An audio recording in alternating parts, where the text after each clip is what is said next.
Hey, what's going on, everybody? Welcome back to Guys on Sports. Week 17 is in the books.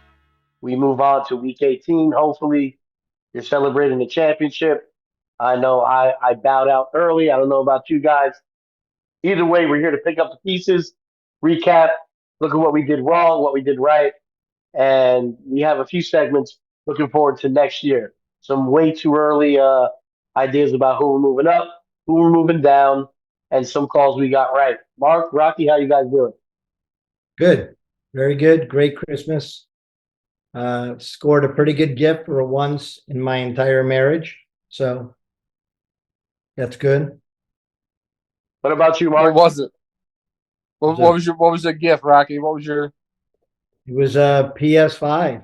Trish and I are becoming gamers. We got a nice? Madden, NCAA football, and another game. So, you know, Very nice. Yeah, my Christmas is fantastic. Kids had an awesome time. Uh we don't we don't exchange gifts, although every year I still get her a little something just so, I sleep easier at night for the next week and I get to rub it in her face for like a couple months. So that's always it's a quality move. I suggest you do it if you guys don't typically get each other presents.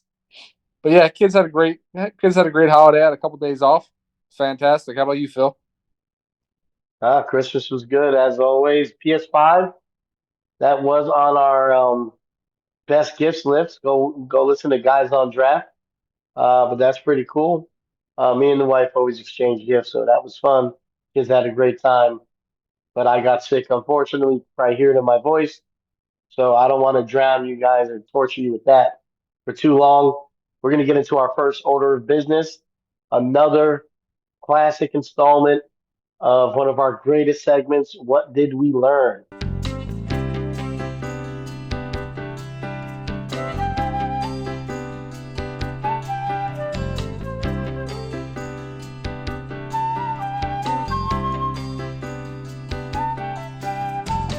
Okay, boys. So another fantasy season is basically in the books. Sure, we all learned a lot. Fantasy players out there, I'm sure you learned a lot.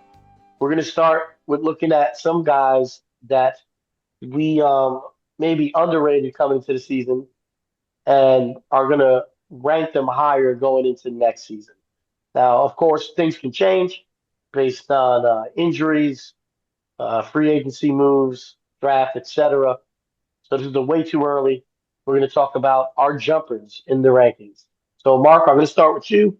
Who's your first big jumper in the rankings? Well, I think the intro goes without saying. I mean, obviously we can't take injuries and stuff into account. We're trying to appeal to the savvy gamer here. And what I'm doing is I'm going to plead my case to all you savvy drafters. Start early. One guy that I am absolutely inserting into the first round, the back end of the first round, is Malik Neighbors. We're talking about a dude that, as a rookie, played with absolute trash bags at quarterback, and he leads the league in targets. He has 162 targets. That's one more than Jamar Chase, who, by the way, is setting the world on fire right now. He's shooting for the wide receiver triple crown, the elusive wide receiver triple crown. Malik Neighbors, as a rookie, currently is the wide receiver 8. That puts you right outside first round anyway, just based on that ranking. Usually 4, 5, 6 running backs go in that first round. So wide receiver 8 will put him firmly in the beginning of the second. But I am going to say go out and get him in the middle of the first round. Next year he's going to have a quarterback. I don't know if the Giants blew it with this last game. They might not get one of the top rated rookie quarterbacks coming out. So they might have to grab somebody like a Justin Fields or a Kirk Cousins or Jameis Winston. And if that happens, instant upgrade from Malik Neighbors. Not only will he get those targets, the 162 targets, he'll actually get like legitimate ball on them targets, which means the 104 receptions for 1140 and 6 TDs can only go up. P.S. He's also averaging almost 82 yards a game.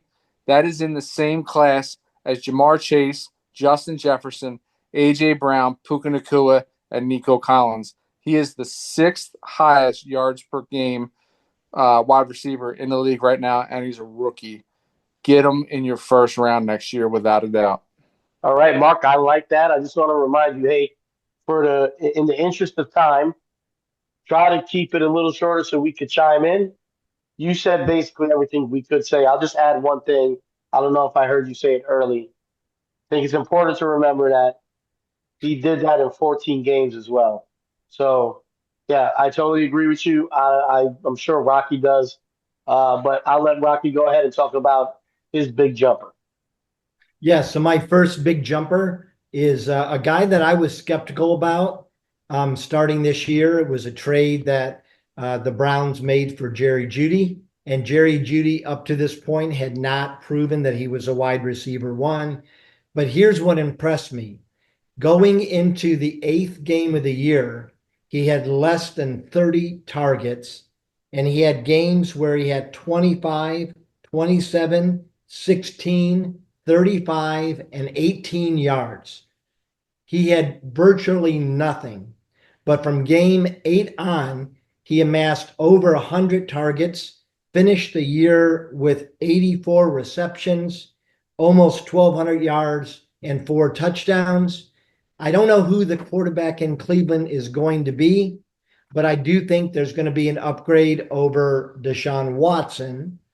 And I think if you look at an entire full season with a competent quarterback, I think he's a guy that's probably going to get 12 to 1,300 yards, probably about 90 receptions, and 6 to 10 touchdowns. I like him. I think he's an early riser. And because of the QB issue in Cleveland, I think he's somebody you can get around later than you should. He's going to be Cam Ward's best friend next year. It's very possible. And I'll be honest, I don't hate Cam Ward. I honestly like Cam Ward. Yeah, I like the call. I like Judy, although I do think the QB situation in Cleveland, correct me if I'm wrong, is a little bit murkier. I think Yes. they just reworked Watson's deal, right? So So though I do. Go I ahead. think they reworked the deal. I think they're going to bring in a competent um, veteran, whether that would be Justin Fields or they try to re-sign Jameis or they maybe make a play for Kirk Cousins, which that's the big talk in Cleveland. I don't Yeah, hate a second year off of the Achilles injury. And I think Mark's right. They're going to be drafting a quarterback that they'll be grooming. yeah. If I'm in Browns land trying to fortune tell, I look at them trying to bring in a veteran because you have a win now roster, and I can see them taking a guy like Milrow in the second round or something like that. They kind of have in the stash. But all right, we'll go from there to my big jumper. It's a guy that I hate to admit, um, but Jaden Daniel came into the season. I think some people had some high hopes for him, but just looking at his ranking, his ADP prior to Week 1, and where he's at now, I mean, I don't need to belabor the fact. I think his passing stats are a little overrated, um, but the production is there. His ground game. The rushing is just going to buoy him, and I have no issue as opposed to how I felt about C.J. Stroud coming into the year. I think Jaden Daniels will grow as a passer, and I think it's in partly due to the offense that he's in. They're going to make it easy for him to make big plays, similar to what they do for Lamar in Baltimore. And his legs, I think he's going to be even better next year. So, like for me, he's right in that top 3, top 4 quarterback ranking going into next season, behind Allen, Lamar, and why am I forgetting the other guy? And Jalen Hurts. I have him right there. Um, and I think he's like a bonus, especially if you're in Superflex. But he's a bona fide guy you could go up and grab early in drafts. So we'll go from there, and I'll go back to you. Do you want to? I'm sorry, Rocky. You have something to say? Well, I was just going to say that, you talk about Lamar and everybody's on fire for Lamar. Jaden looked better as a rookie in every facet of the game than Lamar did. He's every bit as competent of a runner and he had a better knack for the ball. And I think that's going to improve. Like you said, I think they're going to figure out the offense that works best for him. Here's All what I right, Mark, don't you like ready? about it. Okay, Here's go what I ahead. don't like about it is that Jaden Daniels benefited from playing one of the weakest strengths of schedules as they finished fourth in their division last year. They're finishing second in their division this year, which means they got to play every second place team in that conference, which means they're going to get the likes of uh, either Minnesota or Detroit. They're going to get Atlanta or Tampa. They're going to get either Arizona or Tampa. Um, I'm sorry, Arizona or Seattle. Um, I, I don't know. I think they're a little bit stouter defenses. I don't know that I don't know that I can give the draft capital to getting Jaden Daniels where he's going to go next year. Well, I find that funny since you were all over CJ Stroud, and I think your bias is showing because Arizona, Seattle, the Falcons, the Bucks, all teams who I really don't lose any sleep over facing that defense. So I think your point is kind of falling on deaf ears, if I'm being honest. I don't know who you saying high on Stroud. I told you Stroud was coming back down to earth, No, I said that, brother. as did I. To be fair, I I think think I think you actually stole it from me. No, I think you hitched your wagon to my stars, but I think. Anyway, who's your second big jump? Another fail safe. Currently the wide receiver 9. He has moved into the wide receiver 1 position in Seattle, and that's Jackson Smith and Jigba. The guy is an absolute ball hawk. He's got 132 targets. He's got 96 receptions for over 1,100 yards and 6 touchdowns. What I like about both of these guys, and I'm starting to jump up my ADP early for next year, is that they both have room for improvement with those targets, right? Both of these guys are getting 162 and 132 respectively. They're catching about 75% of those balls. If that goes up, that means yardage goes up probably by a couple hundred yards next year, and the tutties definitely go up. Only 6 touchdowns apiece for those two guys. I think that I think they'll both improve. JSN, I'm not saying go and get him in your first round, but JSN should be a legitimate back into the second, early third round candidate, especially since you've seen DK fall off to wide receiver 25. He's out targeted DK 132 to 103. He's out caught DK 96 to 63, and he's got over 200 more yards and 2 tutties more than DK. We've seen the paradigm shift in Seattle. We sure have. I love JSN. I think it's a great jump right there. I think he's going to be highly, highly coveted. Rocky, who do you got jumping? so. My second fast riser is the number 17 wide receiver, and that is the Ohio State University product, and that is Terry McLaurin. He So you got to kind of look. He finished, like I said, number 17 in wide receivers, but he started incredibly slow. He had games of 17, 25, and 40 yards in his first 5 games. And then he kind of took off. And what I love about Terry is he did it, and there was only one receiver above him that had as few targets as he. He did what he did with only 104 targets. And when you look at the top 20 receivers, the rest were getting 140, 50, one as high as 180. It's all over the place, but he's only going to, I think, improve as Jaden improves. He did it with a 14-yard per average catch. And what I love about him, he only had 1,000 yards, but he had 12 touchdowns. He is the clear red zone threat.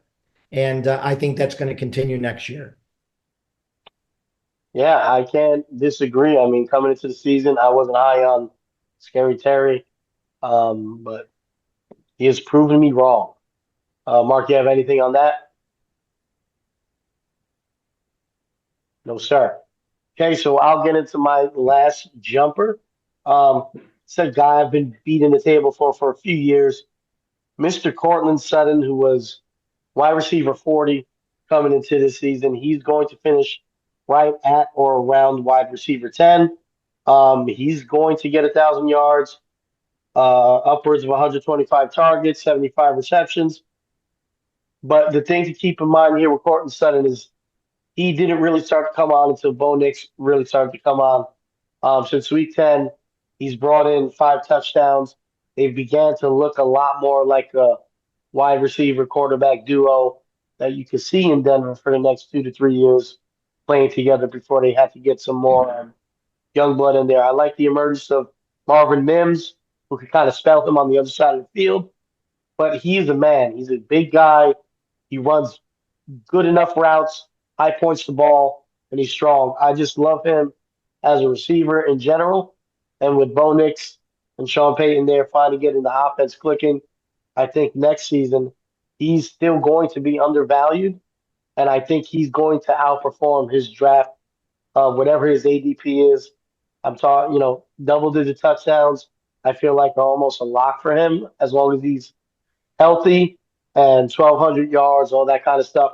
I think the only real question is if Marvin Mims steals enough targets from him underneath to kind of undercut some of that increased value. But either way, I think where you're going to get him, he's worth the draft pick.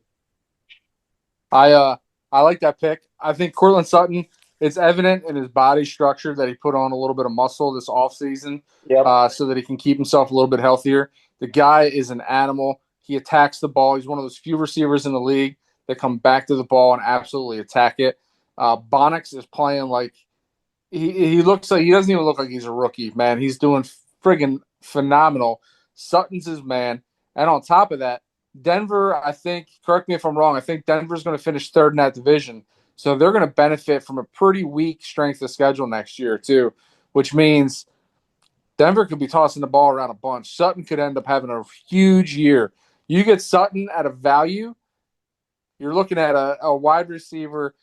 If you get him for value, one of the first wide receiver threes off the board, you're looking at a dude that's probably going to put up close to 1,500 yards and definitely double-digit scores next year. I like that pick. Yeah, I mean, if you look at it now, he's flirting with top 10, and they weren't really good to the second half of the year. And I just don't think he's a name. I don't think there's going to be guys on him, but, depending on where you're playing, I just don't think he'll be undervalued. But we're going to swing it back to Rocky. We're going to go now to our biggest fallers. So guys that we drafted really high, were high on, maybe shied away from because they were so high. I'm sure there's some guys in here that we, if you watch the show, told you to avoid, um, but that we feel are going to fall back in ADP next year, and you should be on the lookout for it. Rocky, I'm going to let you go first. Who do you got?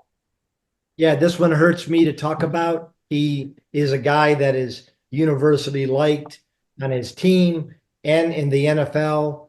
When you get a catastrophic injury at the running back position, you're either AP or you're not. And my fear is that we've seen the best that Nick Chubb had to offer. The Browns tried. Their offensive line improved during the season, but Nick Chubb did not. Now, I think he'll probably do a little bit better next year because he'll be one more year away. But I think his little bit better could be closer to what we're seeing out of Zeke than what we're seeing out of the old Nick Chubb. What's worrying to me is 3.3 yard average for a guy that was just a hair under 5 yards for his entire career. The injury, I understated it. I actually tried to pick him up late in many of my leagues, thinking that he would rebound toward the second half of the season. It didn't happen. And then, of course, he broke his ankle, which is another injury we got to contend with. He's a guy that I'm probably saying you have to avoid next year. Yeah, all fair, all fair. I mean, we love Nick Chubb on the show. I think we all do. Sucks to see a guy go out for injuries like that, but yeah, I think there's a small chance that with the off season he comes back better, but I'd be thinking the same way as you. Mark, who do you got as your faller? So my first faller, and I'm praying that he doesn't fall. Here's why. Because I love when there's wasted picks in the first round. I really do, because you capitalize. It means you usually get another first round talent in the second round. Here's a wide receiver that was drafted between 8 and 9 religiously all year long, all draft season. He's currently the wide receiver 12, but he's going to take an even further dip next year. That's A.J. Brown. He was drafted as high as 6'7". He fell average about 8.6. This is the lowest target share that he's ever had since his rookie year. His targets are ridiculously low. It's his second lowest TD total in his career. He's only got 7 touchdowns. That's second to Devonta Smith, who's got 8 on the team. And P.S., they have Saquon Barkley, who, as we see, is absolutely demolishing the league. I don't see A.J. Brown's target share increasing over the next couple of years. I think Philly is going to rinse, repeat with this offensive scheme. I think they're onto something. I think that if they do anything during the offseason, it'll be to add pieces to run the same exact offense they did this year, next year, to get back into the playoffs, because they're not going to win the Super Bowl this year. But I'm avoiding A.J. Brown at all costs. Devonta Smith, same amount of targets. And again, A.J. Brown, only 7 touchdowns. That doesn't warrant a pick 8, pick 9 to me. Yeah. I like that pick. And I think that because of the low target share, some people are going to think it's an atypical year and that his target share will increase again next year. And I think you're right. They're probably going to overdraft him. He is a guy, and I got made fun of in your league, Phil. I traded him because, Mark, I saw what you were seeing, and he seems to be very unhappy in his situation. And so I jettisoned him earlier in the year for a first round pick for next year. Seems like he's not going to be happy anywhere, to be honest Yes. with you. All right, so I'll go to a guy. Uh, this guy was RB2 consensus across the board. Some people even had him as RB1 coming into the season. Brees Hall. And Brees Hall, for me, has to be one of the most infuriating fantasy players that you can have on your team. And I thank God that I did it. This is a guy that could put up 28 points, 31 points, and turn around and give you 2.5. It has just been infuriating to watch him. Um, I just don't know if I could go into next season after the hype train that it was for the Jets offense this year and figure out a way to get enthused about Brees Hall the same way again. Sure, if you're in a dynasty and you have him and you can't get him off for a good value, you're gonna have to start him. He's on your team, but I'm not trying to invest or trade for Brees Hall because I just don't know what I'm getting week to week. And guess what? Braylon Allen is still lurking in the shadows. Uh, Isaiah Davis has been getting time on the field, catching some balls. All of this is eating into Hall, who's a year older. I don't see the value there. And I am hoping that he's still, buzzing because of the name recognition. But there's no way I'm getting anywhere near Brees Hall this year. Yeah. Yeah, he's going to be another one of those guys that's hopefully a wasted pick next year. He was actually one of my 2 guys before you posted first who you were going to take. I was going to highlight Brees Hall because of where he was taken. Listen, give me 4th round Brees Hall all day long, but I will not draft him next year. If he happens to fall in some of those early drafts into the 4th round, so be it. I'm not going to be able to pass him up in the 4th round.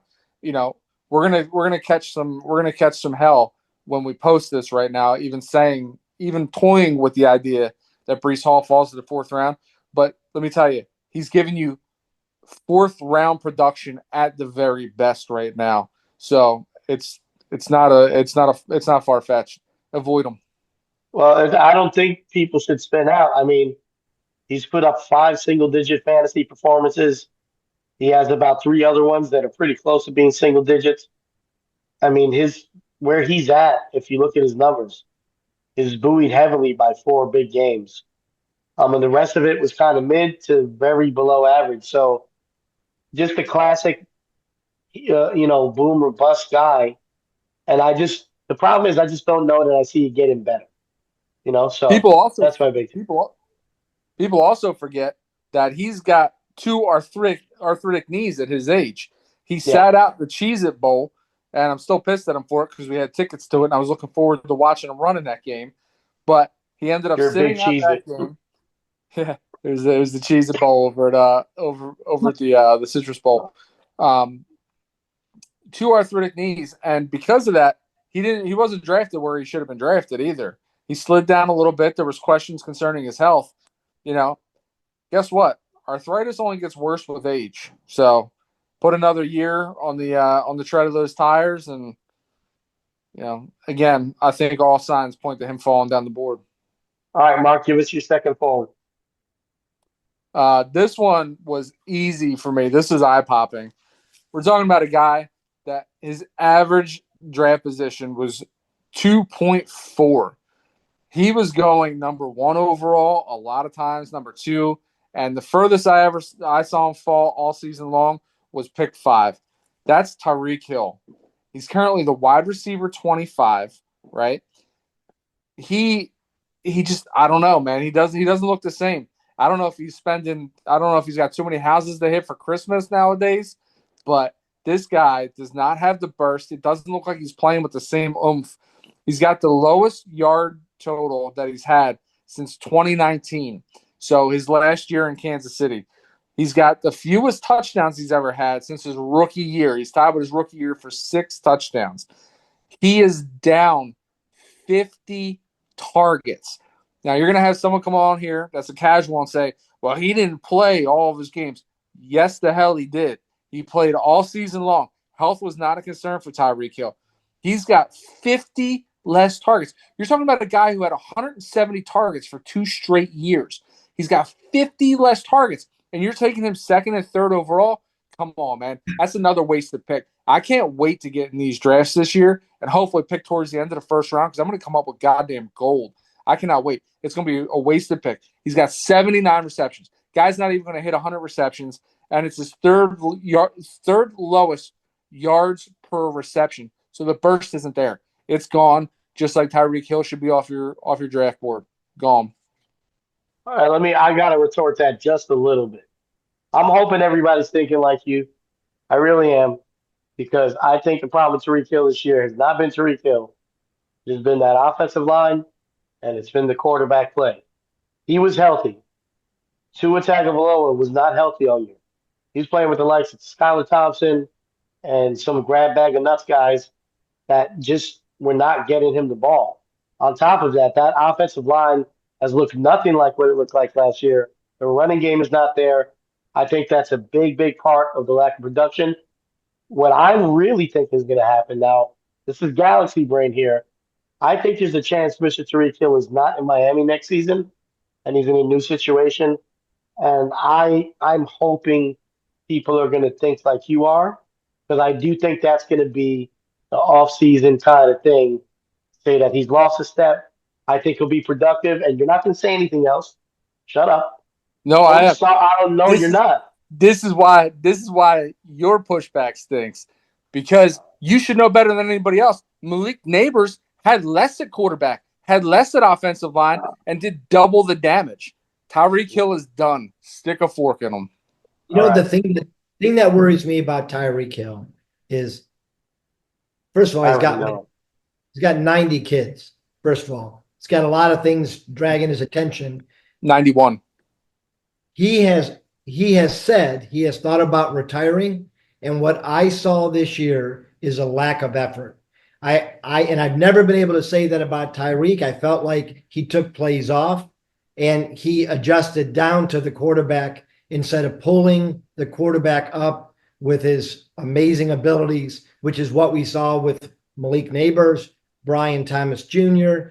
I am worried about Tyreek, but like you said, Phil, I hope he falls, because he's another guy that you're going to take. If he's not in the first 2 rounds, you're probably taking a shot at him at third round or fourth.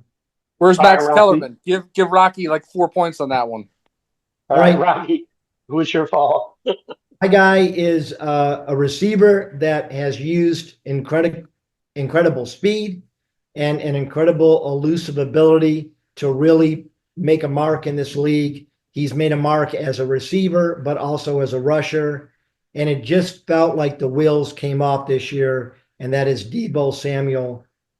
First of all, San Francisco is loaded with talent, loaded. You've got Deebo, you've got Kittle, you've got Juwan, who's a really emerging wide receiver. You've got CMC if he's healthy, and if not, you've got any running back there that looks pretty good. Deebo got lost. Every major measurable this year looked worse for Deebo Samuels, and it just seemed like the injuries that have happened have just taken their toll. He seemed to step slower, less elusive. It just didn't seem to work. So he's somebody who I would probably try to trade or I would try to avoid. And they also get Ayuk back.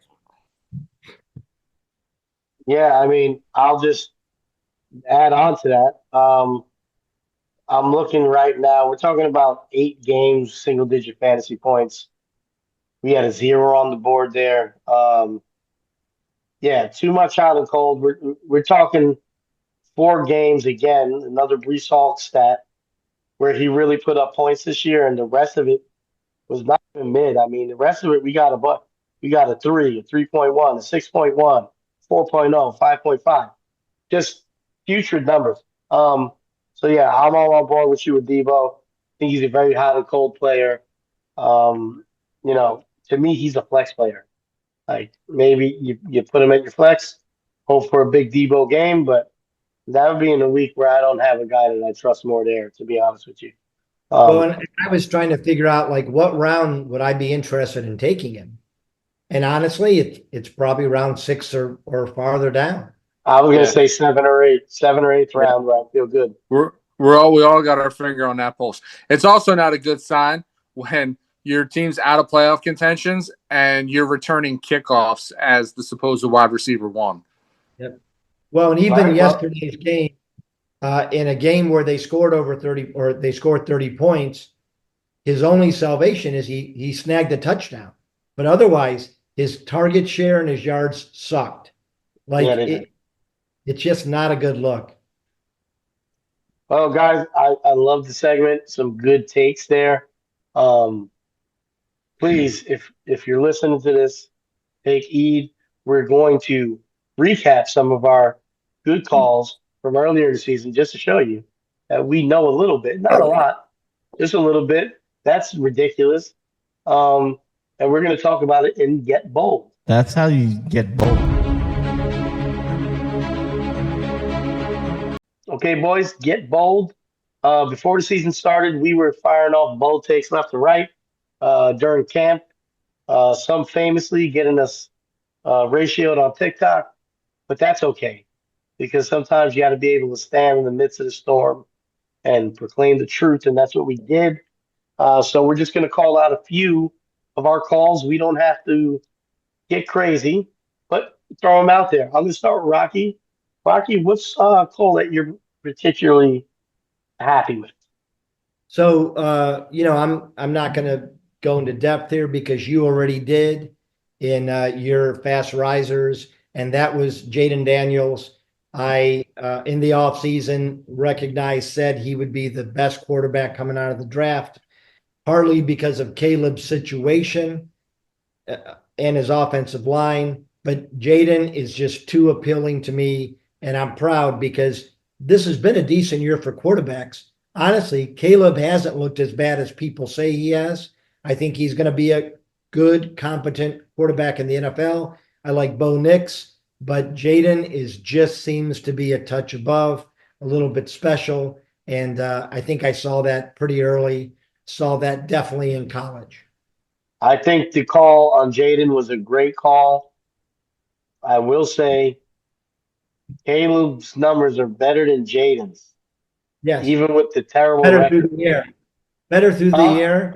Well, yeah, Better that's what through I'm the talking about. air. Yes. I What just don't what like that narrative. Yeah. But you're right. what what For appeals to me fantasy. what Yeah. appeals to me about Jaden is I just like a dual threat quarterback and one that seems to know how to avoid the big hit. He runs in the same way that Lamar does. Lamar, you never get a clear shot at the guy, almost never. That's And true. I think Jaden is a guy, he's not like RG3. He's going to be able to stay healthy, I think. All I think he right. runs a little bit more like Kyler. I don't think anybody runs like Lamar, man. Lamar is special. Yeah. Well, I think you're right about that. But I think Jaden in his first year was better than Lamar in his first year as a passer. So, it's a little bit of give and take, but he doesn't ever seem to take the brunt of the hit. Okay, I'll go to mix up the order here a little bit, Mark. Um, we talked about this guy a bunch, so I'm just going to throw his name. I was happy with the way things turned out for Sutton. Beat the table for him in the offseason. I know you guys kind of with me. He's very undervalued, but guy I'm going to call out is the Tyrone Tracy. I talked about that during training camp. 5th round pick. I think somebody that nobody really thought twice about. Um, Mentioned how in the preseason he had the highest missed tackle rate out of any running back in the preseason. Now, I don't look at a lot of stats in the preseason, but that's a stat that I think you can pay attention to. So think about that next year. Missed tackle rate is one of the leading indicators of a running back and what they can really do with the ball in their hand.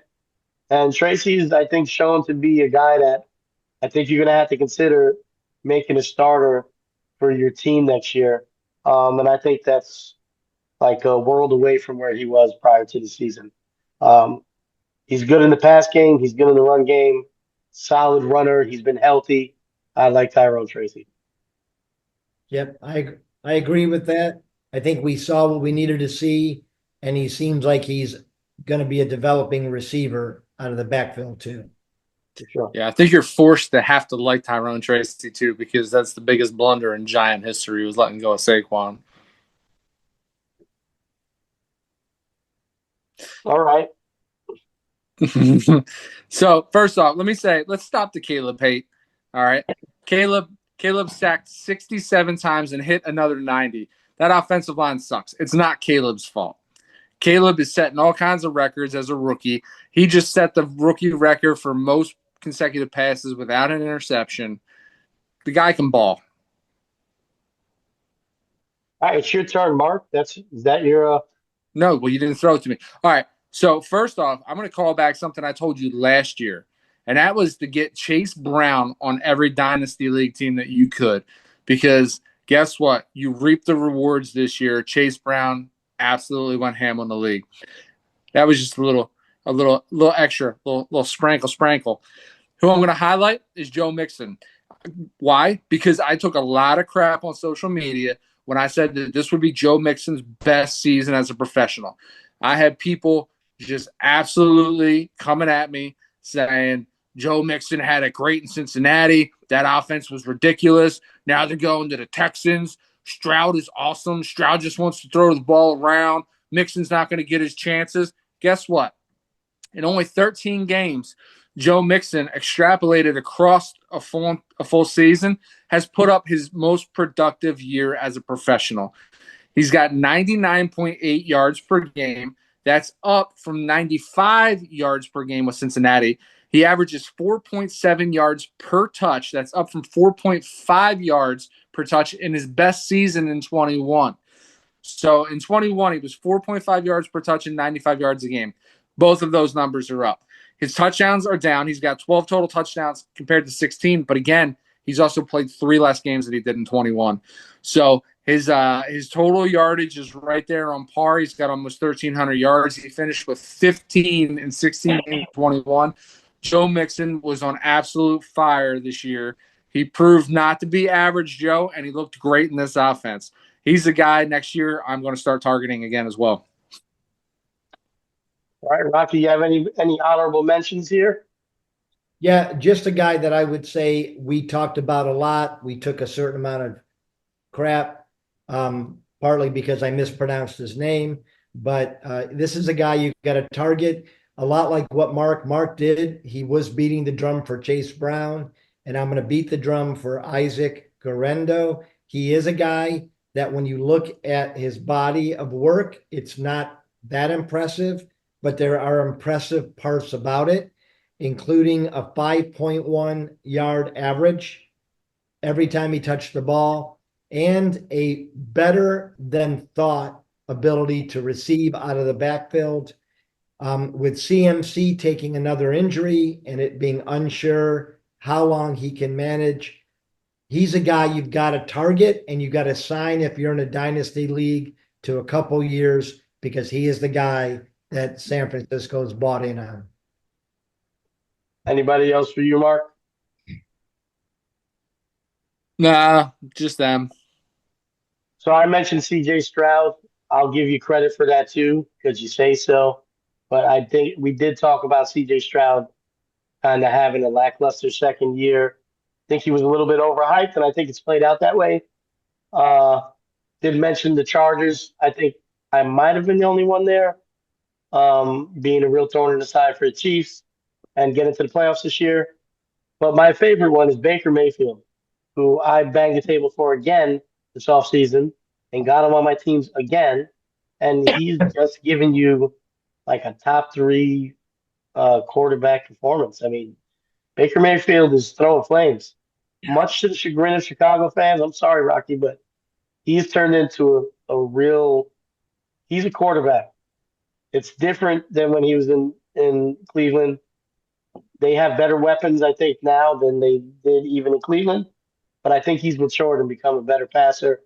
And I think he's going to be a stalwart going forward for as far as quarterbacks go. And one of the few that are not a run-heavy quarterback that you can kind of count on to toss the rock around and throw touchdowns. Yeah, I think he's a Jameis Winston with less interceptions, to be honest. I don't disagree with anything you're saying. I think as a real NFL quarterback, I don't know that he's a guy that's an automatic win you the championship kind of player, but I do think you're right. As a fantasy production, he's been everything you could ask for. If nothing else, I respect you for willing to still die on that hill. And I guess you'll be right until you're proven wrong. But that was a good show, boys. Thank you for getting together. I want to wish everybody out there a happy New Year's. And yeah, man, good luck with the fantasy football next year. Please follow us in the off season, and let's have some fun with these playoffs. We love you. Peace.